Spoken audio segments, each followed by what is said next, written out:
end of season work always feels a little bit weird for me because I make a transition from honeybee work to where I'm like exclusively focused in on my honeybee operations and the management of those colonies to other farm work being related to the grain farm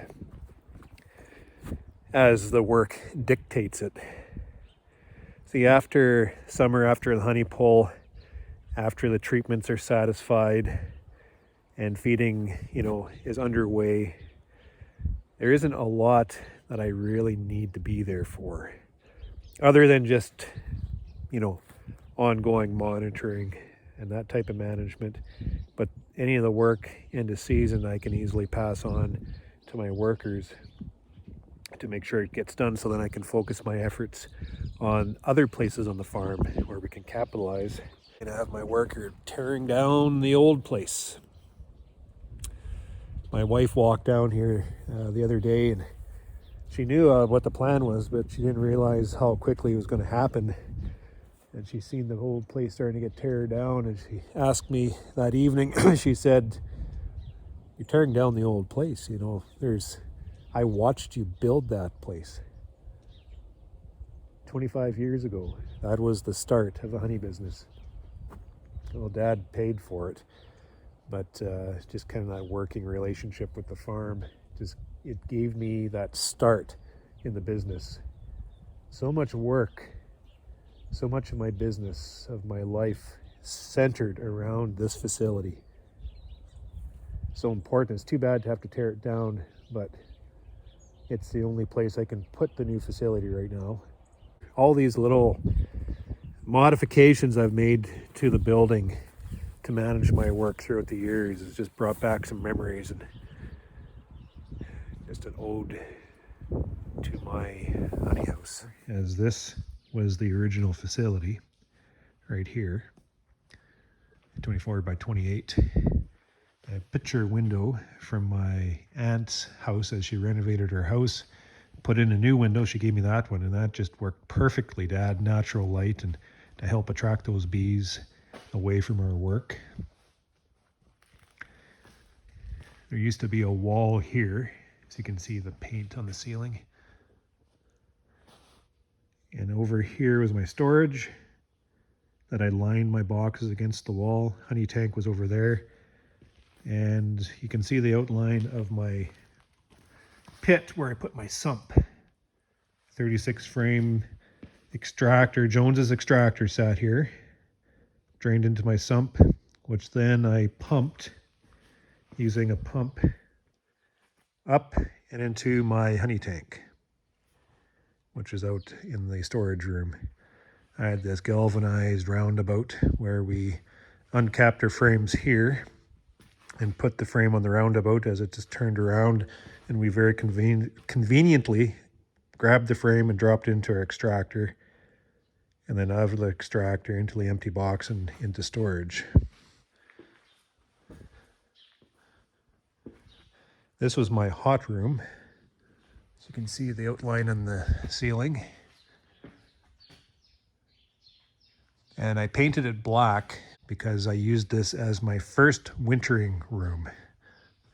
I lined 32 colonies in here just testing out indoor wintering, and I was hooked after that. And that year I then transitioned this entire facility into a wintering room. I think that it was 2005, I do believe, 2008. You can see the vent hole that I have here.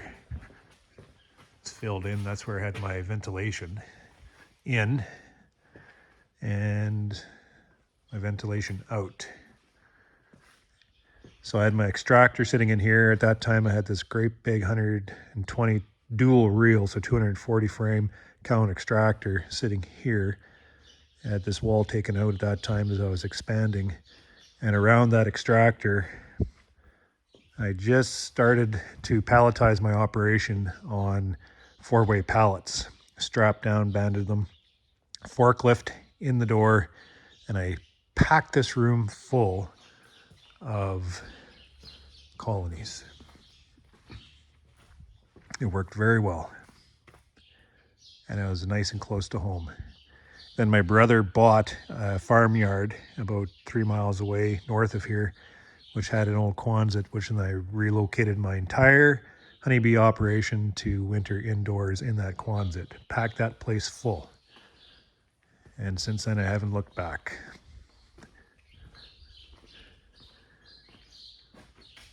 Yeah, here's my addition here when I transitioned from 400 or 500 colonies. It's my old loading dock. But then I added a little bit more cement and I added an extra 20 feet here just to provide me some space. Space, what an asset. So then I bought myself a sea can and just stuck it on the end to give me that much more space as I'm cycling these boxes in from the field. What an asshole of a way of doing things, but I didn't have any money, and that was the most cost-effective means of storage that I could figure out at that time. Just stuck it on the end, and that worked so very well. Kind of separated my work area from my hot room area. And it was like that for the longest time. Built to 900 colonies. Upgraded the facility as we went. We can see all the tin here. So I sheeted the inside and the walls were sheeted with colored tin. I was upgrading the place as best I could to meet standard. Couldn't meet standard because the floor was such a difficulty, but instead of investing any more money in this facility to bring my place up to standard, and because I was pretty much at capacity and staggering myself with growth, we invested into the new place. The breath of fresh air, facility. And now, this place, I'm staggering myself with growth, redundancy. I need that step that I've taken from here to there. I'm going to take it from there into a bigger facility with storage room, to move, to eliminate a lot of that redundancy at the end of the day, throughout the day. Box storage, barrel storage. There's going to be a door here allowing the truck to back in, and we'll become invisible from those August bees. I'll have an expansion on from the office there, and a bit of an employee lounge down here just to help provide them a little bit more comfortable space on their coffee breaks instead of having to sit on each other in the break room now. And my office space upstairs, a little bit more space where I can actually move. And then everything will be loaded out the back and onto the semi-trailers. Typical. It's not that fancy, just a cement pad with a roof over top of it. It won't be insulated walls yet. I needed a cold storage building, access to the extracting room through here. And it'll just allow free and easy movement in and out and around. Boy, I can't wait. Just passing by one of my holding yards. There's not a lot of syrup left. I give them just a little bit to see if they've taken some. So I guess that's good. But where that lid is, who knows? We've seen some very unusual wind storms recently. Oh, there's the lid off.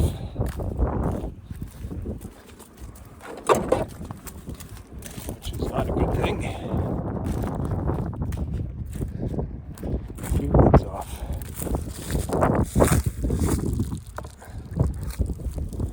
There's this. It's never a good thing. They're way down there. Getting rained on. Complaining to the world, as they should.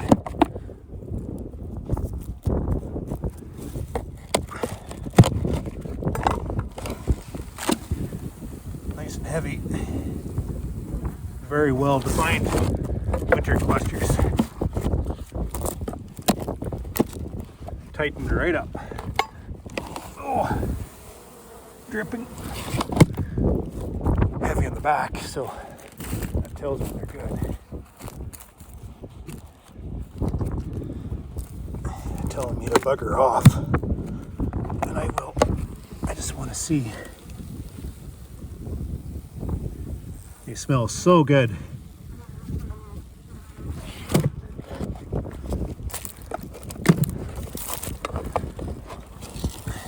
Oh, you little bastard mouse.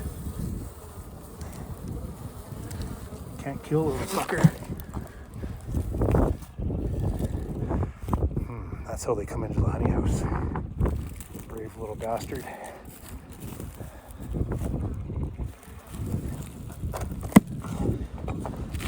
Oh.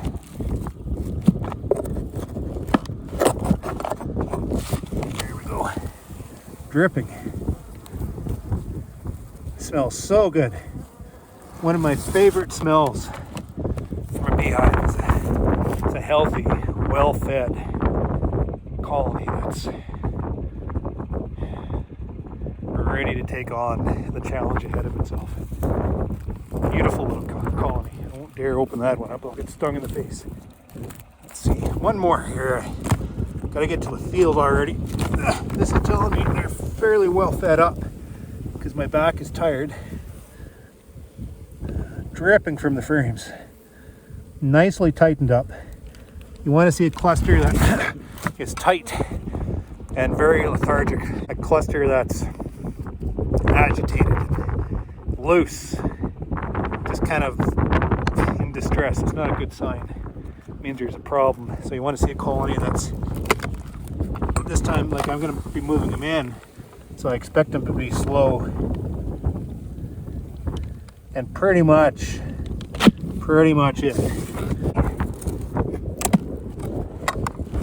Last one.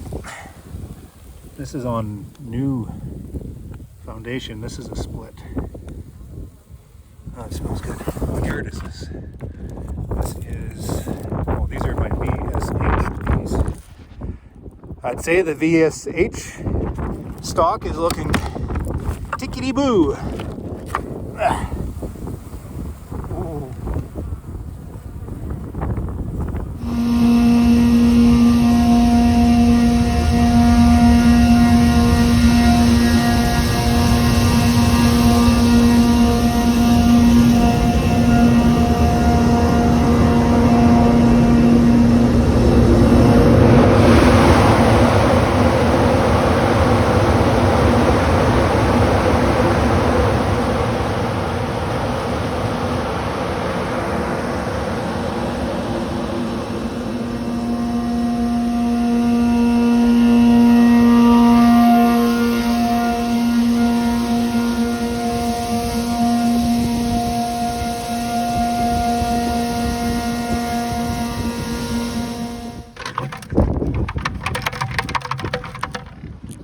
Food. Boy, oh boy, oh boy. Got some corn.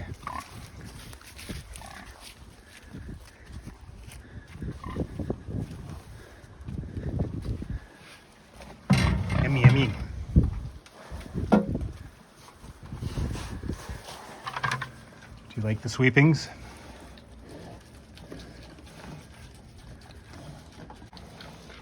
Here. Try that.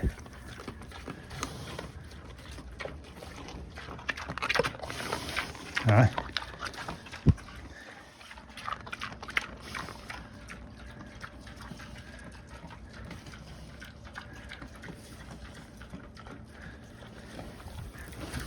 Here. You stick your nose up at the sweepings, eh? Well, too bad. That's what you got.